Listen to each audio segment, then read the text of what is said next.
A very good evening to our viewers. Thank you for joining us tonight on the Evening Review. My name is Taiwan Jabela. We are doing things differently today. We are in Swakopmund, where we are being hosted in the office of the mayor of Swakopmund, Dina Namubes. And we just want to engage her on her work here, the work of her party in the region. And she will tell us what is happening there. It's a pleasure, Mayor, to be in your office. Thank you for inviting or for hosting us. I think the first question really for you is, because your journey to be here in this seat is a bit different. Your party won Swakopmund, but you did not initially make it, but you were on the list of the party. Yeah. And then one of your councillors there became one of your local authority councillors here at the municipality, became the councillor of the constituency of Swakopmund, and then you moved into council. And immediately you became mayor. That is a very, is one hell of a ride. How did you settle in a job that came so fast like that? Thank you, Toivo, for having me today. And I'm also glad that you visited our town, and we are glad to host you here. For formality, my name is Dina Namubes, and I'm the delegated representative of the town of Swakopmund. As you rightfully said, I just came in the office and settled in. I didn't need any training or induction because at the grassroots I was already polished, and I was brought up with my parents with principles, respect, and we grew up with dignity. Although we were not fortunate enough to be royal families or to be in a better position, but coming from the grassroots, knowing what the problems and challenges are at the ground, and knowing that people at the ground, when I was also at the ground, knowing that people are looking up on the leaders and hoping that someone will someday come up and stand for them and help them. So when I came in here, I came in with the desire to help the people restoring their dignities. I'm fortunate that I joined a party that was established on the foundation and principles of the rule of law. And the party, in addition, continued to produce a quality, visionary, authentic, people-centered leadership that is really unafraid to move the boundaries, and that is striving to build a better Namibia for the people to live in. So I came in with that mindset. So it was very easy for me to build on what was instilled in me whilst I was outside and whilst I was just on a councillor list. So it was really easy. I just had to come and implement what was instilled in me by my party. Yeah, wonderful. Yeah. I mean, it's one thing, Her Worship, to be new in council, but your political journey, is it something that also sort of, was it a long journey that has also molded you into that kind of preparation?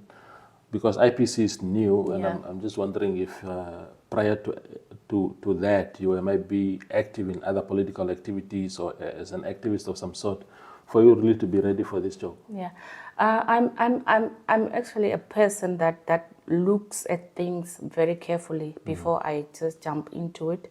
I always make sure I take the right decisions. So prior to joining IPC, I never belonged to any political party, although my parents were really insisting and motivating me to join the parties, but always seeing from what is happening, you are sometimes careful to take a decision so fast. So with IPC, it was very easy for me to take a decision because the principles, it was no doubt for me to join the party because of the intentions that the party has. So I joined the party without any political experience or background, and I don't regret that because within a period of 3 months, I already had a vision based on the visionary leadership, visionary experience and leadership that our party leaders have. You can, as a child also at home, if your parents are exemplary, you definitely grow up in that principles. So with the background, family background that I had, being brought up by a very principled father, when I saw the CP, when I saw him, it already reminded me about the principles of my father and reminded me about how I was brought up, and it was very easy for me to follow. So I had no political background, no political experience. As per the record and with transparency, I confirm that IPC is the first party that I joined as a Namibian. Okay. Yeah. How would you, you are a local resident here. Prior to becoming mayor or even councillor at the municipality here, you had already known how life for the residents of this town or city are. What do you think separates IPC from Swapo, for example, because you took over from Swapo in terms of the dominant party here? Yeah. What do you think IPC did differently compared to Swapo in your short time in office?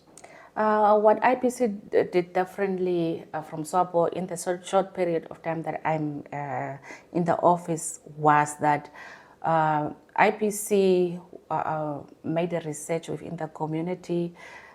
We went out and we really consulted the community. We engaged them. As I alluded earlier, I'm coming from the grassroots, and I also know what the problems are at the ground. So, but still knowing that IPC, as the party that was established on the principles of rule of law, and with the aim to restore human dignity, it was just needed for us to go out, talk to people, ask about what they need and what are the areas that needs improvement. And we also learned that what people need is really not money. They need the involvement of the leadership. You must be seen within the communities. There must be ties within between the communities and the leadership. That is the first thing that you need to create, the relationship building. You need to show them love and care and passion. So that is what we have gotten right as IPC.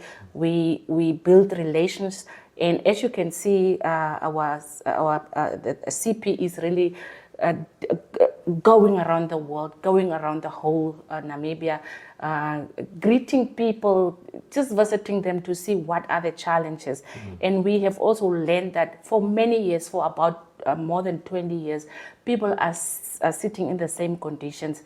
They are sitting in, poverty, water problems, lack of education, as I said, lack of engagement with, that engagement is not there at all. So this is what we have gotten right, and we are continuing engaging people, because if you want to change the country, which we are able to do as the incoming government and the future administrator, you have to go build that link with your people, because alone and individually you will not be able to change this world. You will not be able to help the country, and you will also not be able to save the country from exploitation. So you need to consult. I can tell you, Toivo, that a person, irrespective of his age, sometimes sits there outside with a very brilliant idea that can save the country. And now you are undermining this person, going past by this person, whilst that individual can sit with the whole key that will open the whole doors and that will save the country. So we respect people, we respect their dignities, and we lead with integrity, transparency, and by following the rule of law. So that is what we have really we have lived up to the rule of law. Yeah. In practical terms, if we go on the ground, if I go to DRC today, where I suppose a lot of challenges for this town are in those kind of communities, what difference would I see today compared to what we saw prior to 2020, for example? Okay, thank you for that question. DRC is in existence for now more than 20 years. And the inhabitants of DRC is also over 40 million people, 40,000, I'm sorry, 40,000 people. That forms a very large area of Swakopmund. And these people have been living in the dark for 20 years. These people have been living in the informal settlement for more than 20 years and without home ownership certificates or home ownership. We came into force and into power in only 2021, let me say rather. And immediately we focused on the safety and security of our people. We established a fire brigade to attend to fires quickly. We also constructed a sports field for our little ones in DRC. We recently electrified homes in DRC, and we brought water in DRC. We brought skips in DRC because previously people were dumping openly because there was no means of, managing waste or keeping waste from them. But now we brought skips in DRC, which is being managed every day. We clear them. We remove waste, and we are now in the process of also tarring the roads and interlocking the roads because that's the projects that are upcoming in the near future. Because we realize that people in DRC can do their laundry now, and within a minute, the laundry is full of dust because of the untarred roads. And they are sharing their food with flies, and also in the same time when they're eating, food is also covered with dust. So that's a main area that we are focusing on because we don't want to leave anyone behind. If there are better opportunities, it must be equally shared between, within all the members of the community. So there are a lot of changes that we brought. We made about 1,500 community members, the actual community members have gotten their errands now, and they will soon build their houses. We have also serviced 91 plots in extension 31, that's also in DRC. So we want to formalize DRC. We want to have a beautiful, green, relaxing atmosphere and settlement for our DRC people. These are our people that has come to seek for better lives. They are Namibians. We cannot treat them as if they are not from Namibia. Yeah. And on a higher level, in terms of big businesses attracting investment, embarking on major projects, capital project for the city. What can you tell us in that regard? Yeah, that's a very good question indeed. Also, looking back in the past, no one has ever really attracted people as I do. I have the heart and the passion for people. The visitors that comes to our town, and especially when they get welcomed by the mayor, they are spreading the story, telling the people that we have the beautiful, best mayor in that town. And I can even go and stand by the roadblock welcoming them and so on, just to show that there is someone caring for the visitors and so on. So as a result, the Korean government visited the town recently. It was in the beginning of, August. And they just paid us a courtesy visit here. And with our... how should I say? We are so, we have that passion for people, and people can see that, no, these are the people that we can deal with. These are the people with qualities. So they went back and they invited us, as me as the representative of the town. And I prepared a presentation on behalf of the town with all our investments, with all the tourist attractions that we have in the town. And I went out and I promoted our town with all the areas, tourists, with tourists, I mean, tourists, with all the tourist attractions and the investments that we have.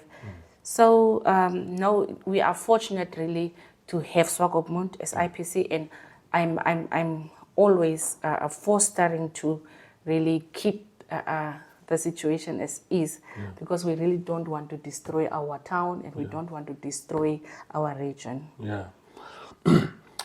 Her Worship, what do you think was key in IPC taking over the town of Swakopmund and much of Erongo region? I'm asking because I want to establish whether it was by design or by default. By default meaning, for example, that in 2019, 2020, fish rot happened in this region, and the residents of this region were very, very, really angry against the ruling party. Do you think you were just lucky because you arrived at a time of that anger, or do you think that you ascended to power on your own accord? I will speak not under correction, but I can be guided and advised accordingly. But I always believe in quality leadership, and I always believe in doing things with your heart and desire. So I cannot say it was by default, because fish rot only happened in 2019, but there were other rots before that time and other corruptions before that time. Even with education, you will see that many people went out to study abroad, and some of us were left behind. And if you could do a research, you could see that most of the people that went to study are the children of the ministers and the children of those that are privileged. So this thing was coming a long time. Fish rot was just a highlight, but corruption was already there. And IPC, I believe that our leader was studying all these things. I think he is very good at research and development. So he was researching, he was seeing these things, and for him, it was enough. And he didn't want to allow this to happen. And it was for him just the right time to come out and save Namibia, because Namibia is not for sale, and we can save it, and we are able to save it. So when you see a leader coming out with that vision, who are we to really stand back if we were also seeing what happened before or prior to the fish rot? So for me, the party was just born at the right time to save Namibia. And therefore, we are just praying that people continue to open their eyes. Like me, I also said that I was not a politician, and I didn't belong to a party. But if you use your mind clearly and compare yourself with now and then you will see that then was really definitely not a good one for everyone. But change is needed and required. So only if we change, we are going to help everyone to come out of the dark. We really want to have light for everyone. Absolutely. So IPC was born and is serving as the salt and the light of this country. Yeah. How would you describe, Maya, the working relationship between your party and, for example, the ruling party, which forms central government is pulling the strings from Windhoek. The governor here, Honorable Andre, is a Swapo representative, is a representative of the president of Swapo. And because this scenario was really new of Swapo having to serve under the opposition in a particular locality. I mean, there's been similar things, perhaps very isolated, like in Kunene, parts of Kunene where UDF used to dominate a lot. But here, it was always a Swapo stronghold. And when IPC was taking over, there were even remarks from Swapo representatives saying, yeah, we are going to make sure that because we hold the purse, we'll make sure that we strangle these guys so that they do not succeed and all that. Have you seen any incidents of that nature, or would you say that the working relationship has been perfect? I think maybe that was maybe the intention, to totally destroy IPC, but with the dignities we have, with the respect that we have for every Namibian, and since we are saving the region and the town to the best interest of our people and not of our own, myself as the representative of the town are always coming clear with transparency. I have made sure that we build that connection and communication lines with transparency. There's no doubt that the governor. Please proceed. Please proceed. Okay. Yeah. So, but you will cut that one. Yes. Okay. Yeah. So, since we are saving the region and the town to the best interest of our people and not for our own, we have built open communication lines with the governor and the central government. Whenever we move around and wherever we talk by guided, we talk through guidance of the rule of law. And we are always putting our message clear that we are here for people and not for ourselves, and we are leaving our political differences behind or at home so that we serve the people with the same goal and amount of strength. So with our deeds, with our behavior, with our professionalism, we have entirely changed the mindset of the Swapo people and the governor himself. There is a very good, healthy relationships between us. If there are questions to be asked, we do it without fear and favor. Yeah. So the governor will also attest that I am always approaching with the rule of law. I'm always approaching as the delegated representative of the town with transparency and dignity, and that's clear. Yeah. So, the success that you listed earlier on in areas like DRC and other areas of the town, because people say it is a collective. When things are going well,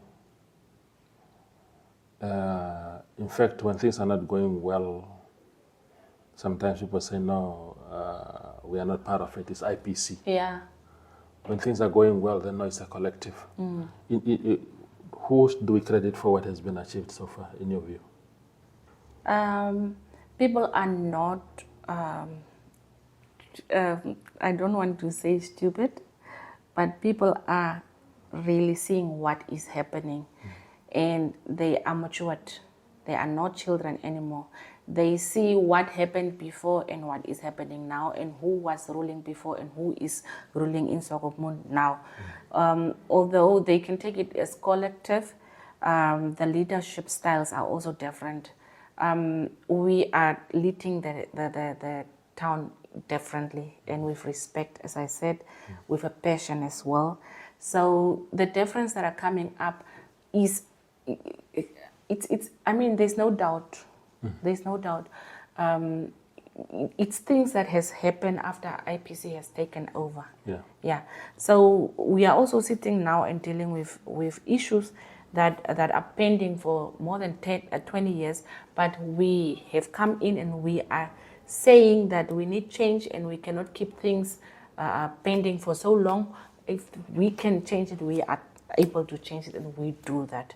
So without doubt, when IPC took over, the speed at which decisions are taken has also improved.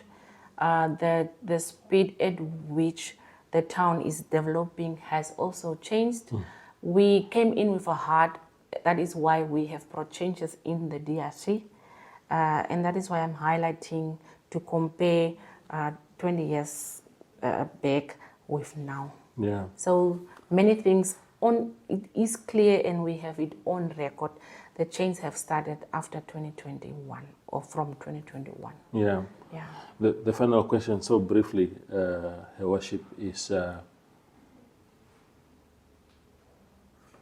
do you think that what you have done and what you will continue to do during the remaining time of your term in office, not yourself as mayor, but to 2025, when the next regional and local authority elections are going to be held again, do you think that you have vindicated the people of Swakopmund, and that come 2025, you will again be elected as the leading party here?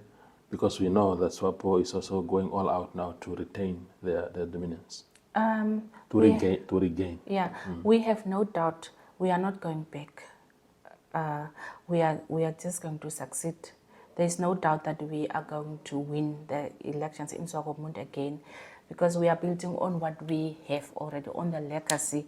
There's no way we are going to disappoint our people, and there is no way that we are just going to build on what we have started with. As I said, I personally, with the help of the IPC leadership and IPC members, have really inspired a lot of people. We have really motivated them, and we are continuing motivating and inspiring people. And there's no doubt that our number will ever go down. It will just increase. Yeah. If not the entire Swakopmund, at least 90% of Swakopmund will vote for IPC, because I have really created a lot of links with many people. For instance, our elderly people, when I visited them after taking the office, they told me that no leader ever visited them in the past 20 years. I was the first leader that went to them, shared coffee with them. We took them on different platforms to mine tours. We celebrated Mother's Day with them and Father's Day with them. And they confirmed that that never happened in their life, despite the food parcels that are just being dropped. I mean, that's nothing. You have to show love. You must interact with them. We have really now also organized a marketing day, entrepreneurial day for the elderly people, just for them to come out with their talents and business skills. So we have built enough connections with people, and there's no doubt. Absolutely. Yeah, Dina Namubes, thank you very much for your time. Thank you very much. I really appreciate you hosting us in your office, and thank you for a very good conversation. That was Mayor Dina Namubes, yes, of Swakopmund, filling us in on what her work and the work of her party is in this town. Thank you for watching, and good night.